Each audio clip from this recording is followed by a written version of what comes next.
Olá pessoal, como estão? Espero que estejam bem. Aqui é o psicólogo Renan Franklin. Gravei há pouco um vídeo me apresentando um pouco o canal, então se quiser, está disponível aí nos canais, tanto do YouTube quanto Spotify. E hoje, especificamente, eu vim para fazer um filme análise, né? Falar sobre um filme que uma paciente certa vez comentou comigo, me recomendou, e eu assisti e acho que carrega uma mensagem muito rica, imagens interessantes de serem imaginadas, trabalhadas, pensadas.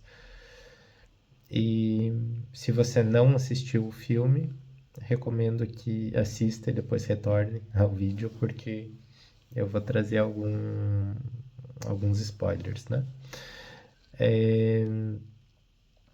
Então, quando eu falo de fazer um filme análise, eu não estou querendo propor sobre o que o filme diz, afinal de contas, né? O que o filme quis dizer, qual o significado que ele tentou passar. O filme é como é, né? O vídeo fala por si, as cenas falam por si, e a análise ela é muito mais uma tentativa de conexão, de reflexão, de ampliação, de conexões de coisas que a gente vê no cotidiano, no dia a dia clínico, no dia a dia de vida pessoal, coletivo, e como que isso se relaciona com as imagens ali presentes, tá? Então eu não estou aqui para fazer uma análise no sentido de tradução, mas de a gente conseguir aprofundar um pouco mais a imagem que o filme traz, tá bem? Então, quando eu assisti esse filme, ele me tocou inicialmente pelo contraste, né, que ele traz já de início entre dois mundos, basicamente, né? Um que é o mundo adulto, o mundo preocupado com trabalho, com prazos, com contas, com boletos a serem pagos, que tem muitas regras, que tem muitas preocupações e que tiram a gente muitas vezes do momento presente, né? Para focar em coisas, em contas futuras, contas presentes, contas que deveriam ter sido pagas no passado, mas que tiram a gente de viver o que de fato está na nossa frente, né? Em prol de um projeto de sobrevivência social, né? Em contraste com o mundo de uma criança, né? Uma criança que é curiosa, que quer explorar, que quer conhecer as coisas ao seu redor, as utilidades, o funcionamento das coisas e muitas vezes está muito mais atenta às percepções, né? Às cores, aos movimentos, né? Das coisas que estão de fato na nossa frente. Isso quando não é uma criança imersa em telas, em tecnologias, né? Mas imersa no sensorial concreto, né? Então, o filme traz um pouco esse contraste, né? E ele traz esse adulto monótono, né? Que tem inclusive a fala num único tom, a percepção das cores de uma forma sempre a retirar as intensidades, né? Sem sal, né? Então, isso me chamou muito a atenção de início.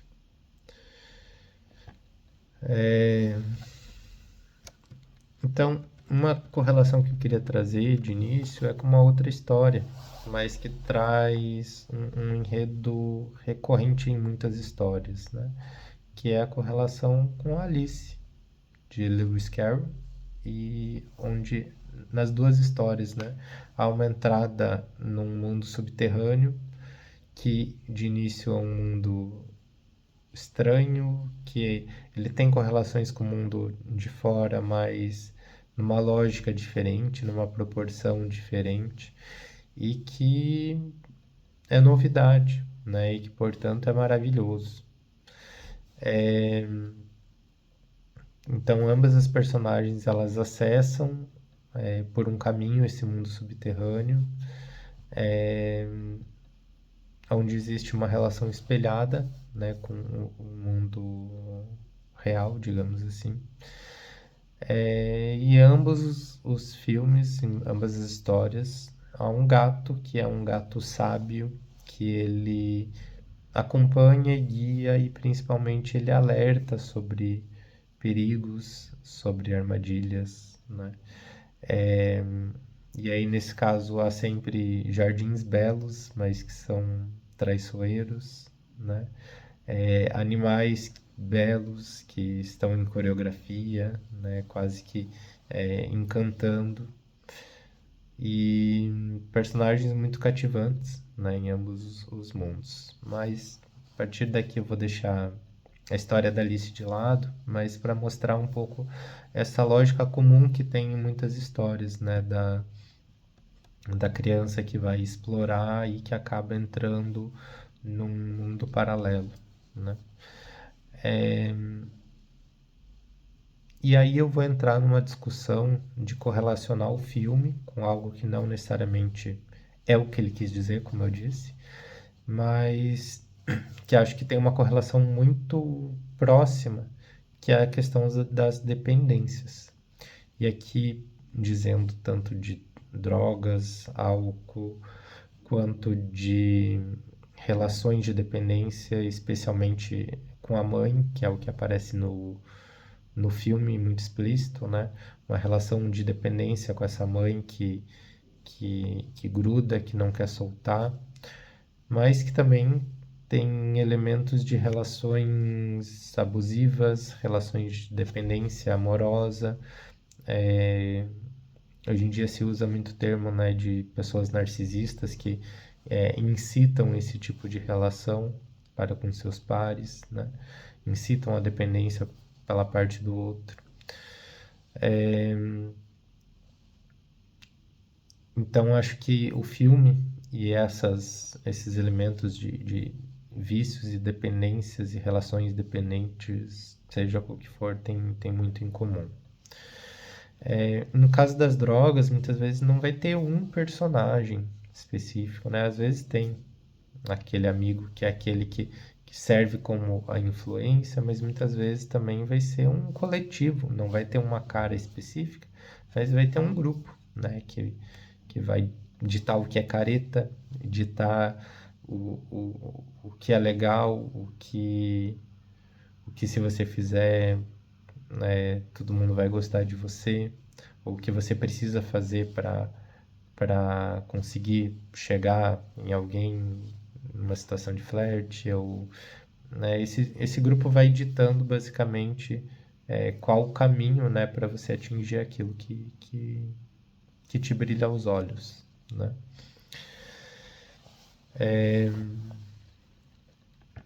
Então, ah, tanto essas relações quanto as drogas, quanto o filme, né? É uma entrada de um caminho que de primeira cara é maravilhoso, talvez, né? Quando a Coraline entra nesse mundo, ela recebe atenção que faltava ali na família dela por conta das rotinas do dia a dia. As coisas parecem muito mais coloridas, saborosas. Ela se distrai, ela tem curiosidades ali, ela tem curiosidade em conhecer as coisas e os outros têm curiosidade nela também.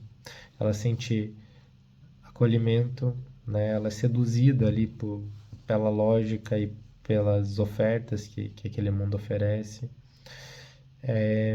Há um alívio e tratamento das feridas antigas, né? Então ela tinha machucado a mão dela numa planta e chegando lá passaram um remédio que aliviou aquela dor, né? Então eu estou falando dessas coisas do filme, mas acho que vai ficando claro quanto nessas relações onde vão surgindo dependências, esses elementos também vão aparecendo, né? Uma ferida interna, psíquica, um trauma que é aliviado, né? Que se dão migalhas ou que se oferece até muito, mas temporariamente às vezes, né? Para ir aliviando um pouco essas dores que a gente carrega.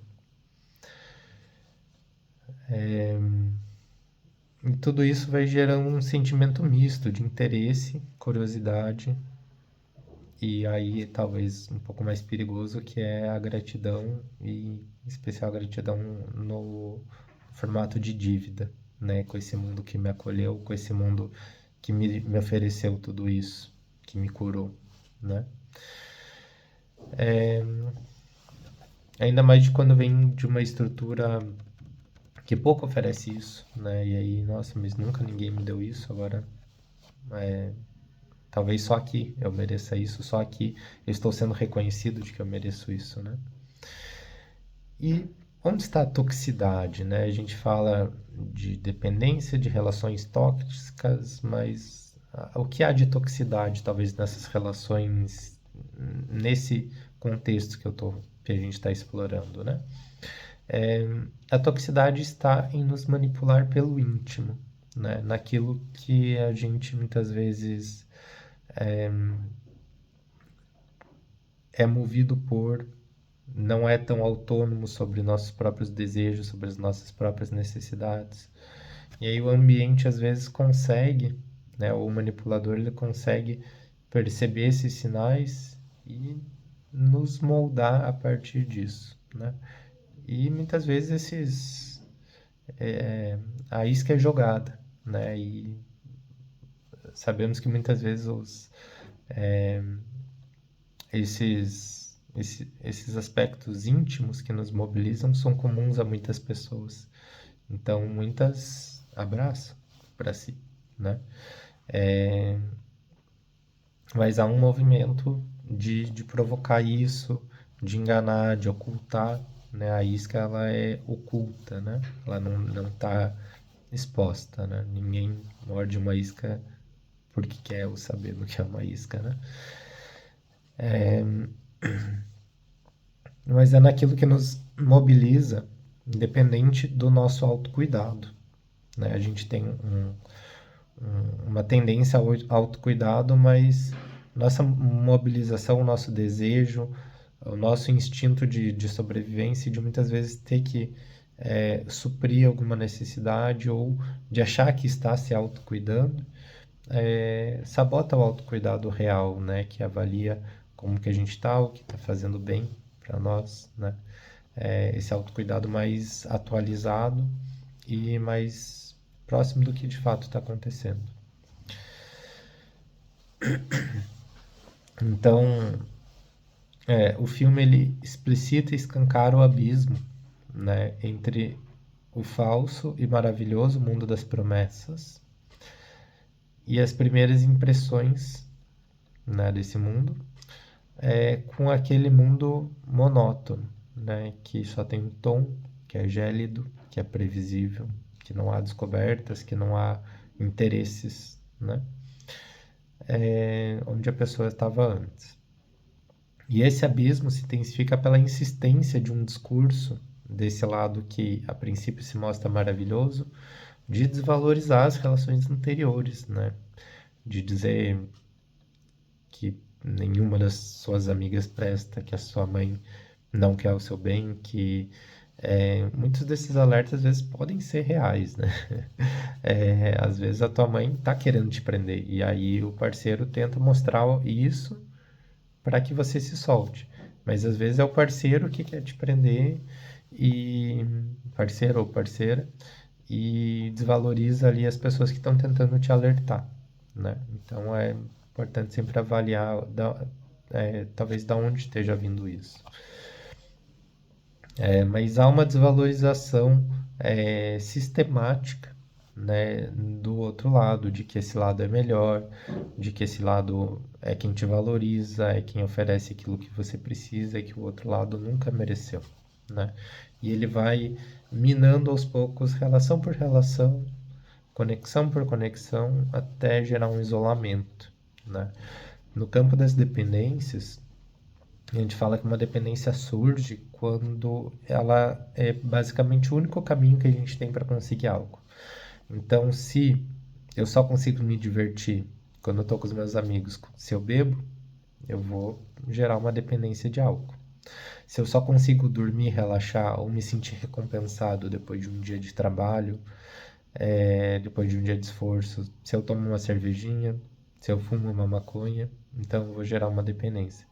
Porque é o caminho que eu vou seguir para obter aquilo. E eu não tenho uma alternância de caminhos ou eu não tenho outras opções para dormir, para relaxar, para me sentir confiante. E se for o único caminho, é um caminho de dependência. Né? Então, o mesmo acontece aqui nas relações. Quando as relações vão minando todas as outras e de forma sistemática incentivam de que você se afaste de todos e que o único caminho para o prazer, para a satisfação, para o reconhecimento é aquele caminho, acaba gerando uma relação de dependência. Né? Outra coisa interessante é a análise da personagem da Ultramãe, né, que é essa mãe do mundo paralelo, porque ao longo da história ela vai mudando a aparência dela. Inicialmente, ela parece uma cópia da mãe original da Coraline, mais sorridente, mais acolhedora, né? E ao pouco ela vai ganhando elementos aracnídeos, né? Elementos de aranha. A sua roupa ganha detalhes vermelhos na saia, como se remetesse a uma viúva negra, né?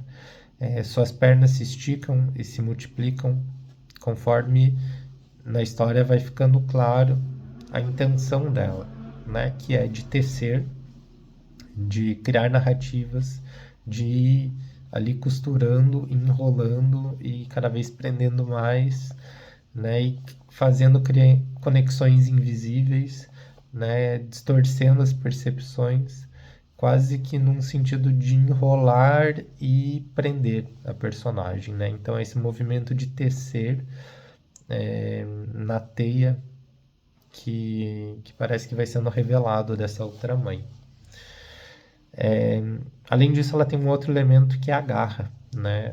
Antes a Coraline foi alertada a cuidar com a garra. E quando ela está nesse submundo, né, acontece um raio lá fora e essa mesma imagem da garra aparece no raio. Né? Porque a garra da manipulação, né? De quando o outro põe a mão de forma intencional. E aí a gente pode pensar que talvez nem toda forma de manipulação, no sentido de tocar, é disfuncional e prejudicial. Mas aqui é uma manipulação na forma de uma garra, né? A garra, ela agarra e segura e prende e não tá nem aí se tá machucando ou não, né? Ela só quer segurar. Então essa garra é um elemento que aparece também dessa mãe.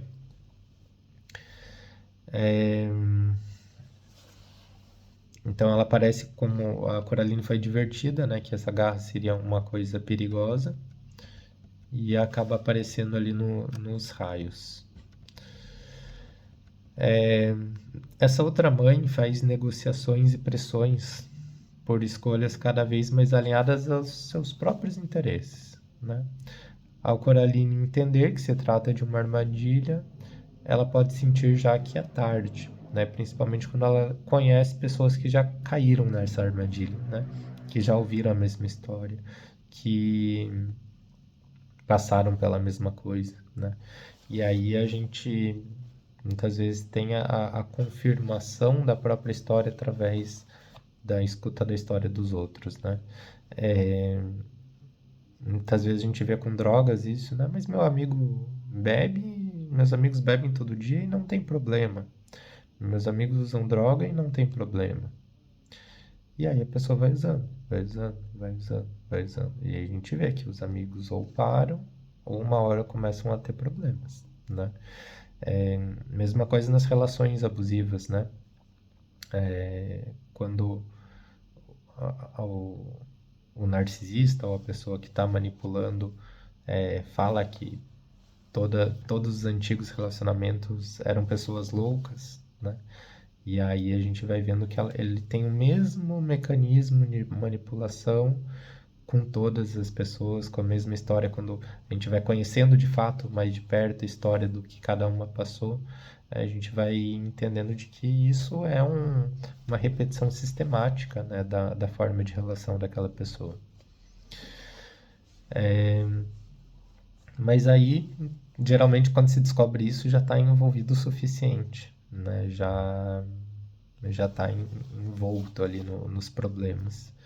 Muitas vezes já se afastou das pessoas queridas, das pessoas que propunham uma forma de relação mais múltipla, mais saudável, né? Não abusiva. E aí, muitas vezes já se isolamos dessas pessoas. Estilos de vida que não geram dependências, que geram exatamente a multiplicidade das expressões, né? A multiplicidade dos desejos, e aí essa multiplicidade costuma ter um viés mais saudável, geralmente, né?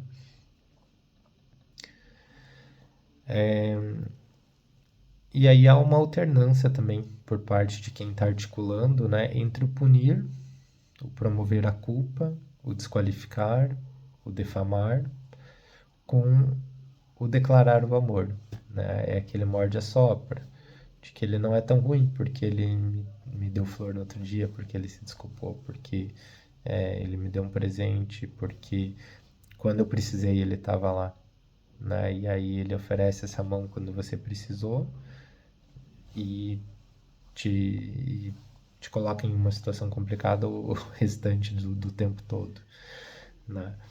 E aí isso é usado contra, né? Esse sentimento de culpa, de que eu estive lá, você me deve gratidão, né? Isso muitas vezes é falado. E isso às vezes alterna também com você precisa de mim, porque você não é ninguém. Eu sou a pessoa, então você precisa de mim. Eu sou o cara, eu sou a mulher, né? Quem é você se não estiver comigo? E às vezes isso se alterna, né? Às vezes dentro da mesma relação, às vezes aparece em outro momento a pessoa falando eu preciso de você, por favor, não vá embora, né? Então muitas vezes há uma alternância entre esse morde-a-sopra, entre esse se desqualificar o outro e se vitimizar, né? Assim como no uso de drogas, né? A pessoa se sente leve, se sente aliviada e daqui a pouco tá de ressaca, tá com mais dor de cabeça, né? Então, se houvesse só a parte ruim, era fácil, as pessoas simplesmente saíam da relação. Mas exatamente essa alternância e esse jogo de recompensas que vai minando a certeza das pessoas, né? E vai mantendo elas dentro de uma repetição de um padrão, né?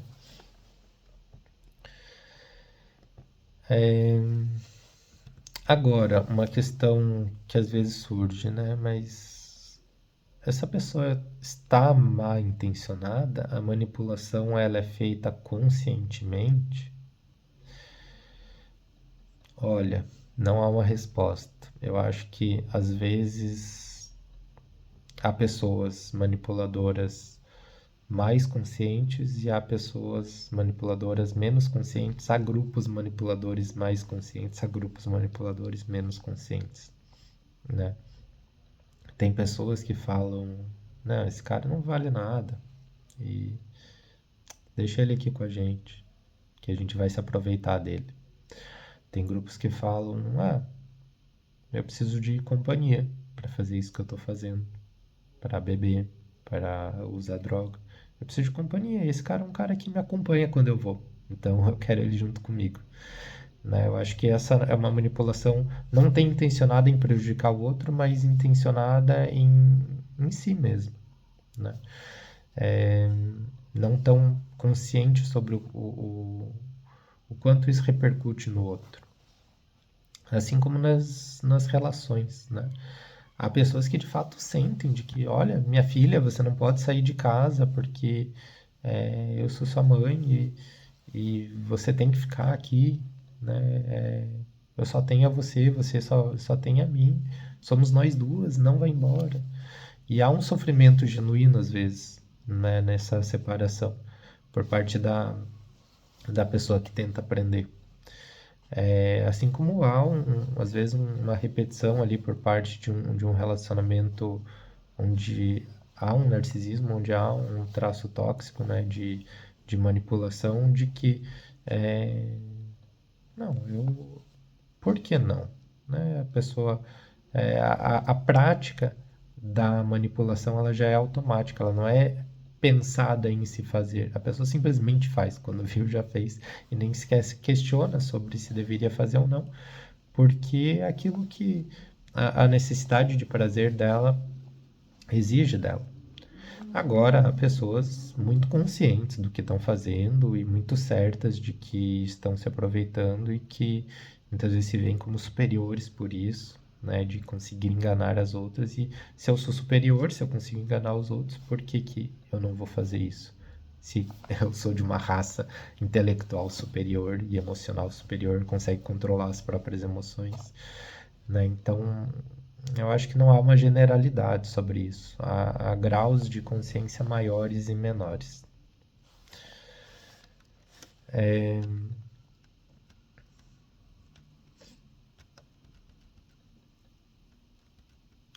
Então, há elementos de compulsões presentes em outros personagens também no filme. Por exemplo, os pais reais da Coraline, né, eles têm uma compulsão pelo trabalho. Ah, mas eles têm as contas a pagar. Ali fica claro o quanto eles têm uma limitação financeira e eles têm que não podem comprar roupa nova como os outros colegas, eles têm que comprar roupa usada. O carro é, é um carro já que já dá problema, que já é mais velho, não é um carro novo. Então eles têm as limitações deles, mas toda dependência ela serve a, a suprir alguma necessidade, né? Mesmo que emocional, mesmo que psicológica. E nesse caso, eles estão preocupados com as contas e eles não conseguem ter outra forma de lógica, outra forma de raciocínio. E eles seguem, então, a lógica do trabalho. Eles não conseguem quase que olhar para os lados, né? Então, sim, eles são dependentes do trabalho e por motivos sociais, possivelmente, mas há uma dependência. Há uma limitação, então, financeira, né? Uma limitação, uma escassez, que acaba acarretando e atrelando essa rotina de dependência do trabalho. No caso do senhor Bobinski, né, ele é descrito ali já como bêbado, os próprios vizinhos, né, tratam ele como alguém bêbado, e ele parece estar em uma reconstrução com o seu antigo sucesso artístico, né, tentando retomar algo. Já as senhoritas Spink e Forisbelli, né, são duas senhorinhas ali que também parecem muito apegadas ao passado, tanto por ter ali um pôster de uma apresentação artística também que elas faziam, quanto pelos cães que falecem e antes mesmo de falecer já estão sendo colocados ali para não serem esquecidos, para serem recordados, né? É, então há um apego para não deixar o passado ir embora, mas elas expressam aspectos muito doces e gentis, né? Elas oferecem a bala de caramelo e ao final, né, nesse mundo espelhado, elas se tornam duas partes complementares de um marshmallow. Né? Então, essa repetição do aspecto doce delas, da bala de caramelo que é oferecida, da transformação delas em marshmallow, junto com a dificuldade delas, que uma tem a dificuldade para caminhar e a outra dificuldade de visão, que podem ser problemas decorrentes da idade, mas que também podem ser problemas decorrentes de uma diabetes, por exemplo. Né? Então, esses elementos em conjunto talvez deem a entender que haja um, um excesso de consumo de doces também, né? Do próprio açúcar. e até um consumo abusivo e excessivo, né? Elas têm diabetes? Não sei, não tem nenhum. É por isso que eu digo, são elementos que o filme vai trazendo que vão possibilitando a gente a pensar, né? O quanto cada elemento ali, cada personagem vai tendo a sua repetição, vai tendo o seu padrão de excesso, de abuso, o seu padrão disfuncional, né? E parece que ao retornar, superar essa outra mãe, quebrar a garra dela, se livrar dessa garra e retornar para sua vida cotidiana, né? É, a Coraline ela conseguiu resgatar histórias antigas, né, da vizinha, dona da casa, das pessoas que estavam ali perdidas nesse outro mundo, encontrar uma felicidade ali nas relações reais com o pai e com a mãe dela, né? Isso faz com que o passado não retorne, mas parece que possibilita uma harmonia e a realização do presente. O presente pode acontecer quando as pessoas estão mais presentes, mais inseridas, né, nas relações reais, para além dessas manipulações e impressões enganosas. Então é isso, pessoal. Trouxe aqui algumas reflexões para pensar o filme. Espero que tenham gostado e se gostarem, deixem sugestões de filmes. Eu tenho alguns que até costumo discutir mais recorrentemente, que eu pretendo trazer, mas quero que vocês deixem sugestões aqui nos comentários, tá bem? Espero que tenham gostado. Continuem acompanhando os conteúdos e vejo vocês na próxima. Até mais.